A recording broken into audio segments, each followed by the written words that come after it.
का तात्पर्य होता है जो भगवान के लिए निष्काम भाव से कर्म किया जाता है उसे योग कहते हैं, और जो केवल अपनी स्वार्थ पूर्ति के लिए क्रियाएं की जाती है उसे कर्म कहते हैं।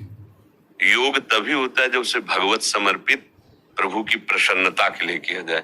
भगवत समर्पित प्रभु की प्रसन्नता से जो कर्म होते हैं उनमें कभी पापाचरण नहीं होता, क्योंकि पापाचरण होता है जब स्वयं सुख की लालसा से हमारी कामना चरम अवस्था में बढ़ती है, तब घोर पापाचरण होने, जिसे हमारे अंदर काम वेदना बढ़ जाए, सुख भावना, अब राक्षसी भाव आ गया, सामने वाला मरता है क्या होता, हमारे अंदर क्रोध आ जाए, हमारी कामना में बाधा पड़ने, फिर हम हिंसा भी कर सकते हैं।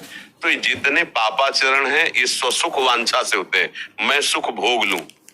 तो ये कर्म हुए जो अधर्मयुक्त या धर्मयुक्त, धर्मयुक्त पुण्य, अधर्मयुक्त पाप।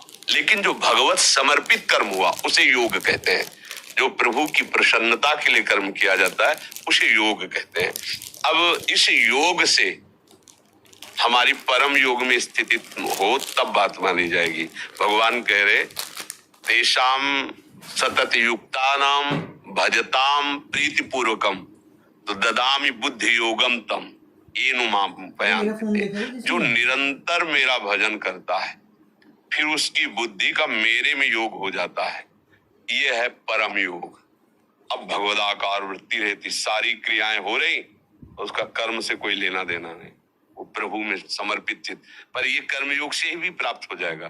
कर्मयोग अर्थात भगवत प्रसन्नता के लिए कर्म करना, और जिसे भगवान युद्ध कर्म के लिए आदेश करते हैं तो बीच में कह मामनुस्मर युद्ध च, मेरा स्मरण करते हुए, अब ये भगवत प्राप्ति करा देगा।